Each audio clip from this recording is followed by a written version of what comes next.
Êtes-vous né aux alentours du 23 septembre?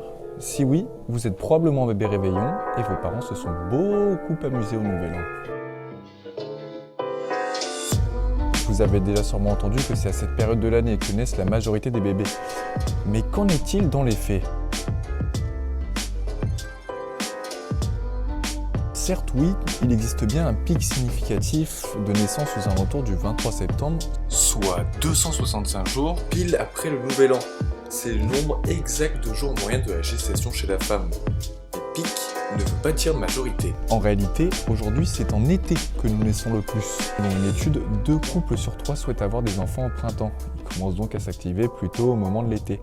Le truc, c'est qu'une femme met en moyenne 3 mois à tomber enceinte à partir du moment où elle commence à essayer.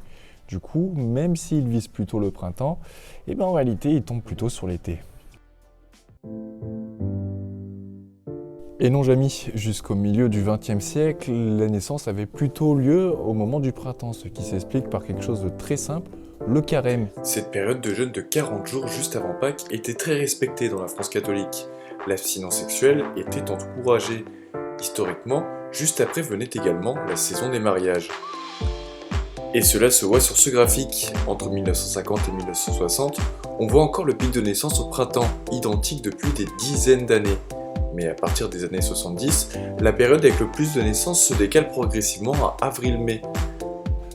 Cette fois-ci, les raisons se trouvent au niveau de congés payés, tout simplement parce que les couples partent plutôt en vacances en juillet, en août, et c'est une période où ils sont un peu plus disposés à envisager une future natalité. Depuis les années 80, on observe que ce décalage continue sa course vers l'été, et cela se confirme au travers du temps. Alors oui, les bébés réveillons existent bien, et non, ils ne sont pas majoritaires à cette période de l'année. Et pour conclure, si vous voulez vraiment avoir des enfants au printemps, vous ferez peut-être mieux d'essayer de les avoir durant l'hiver.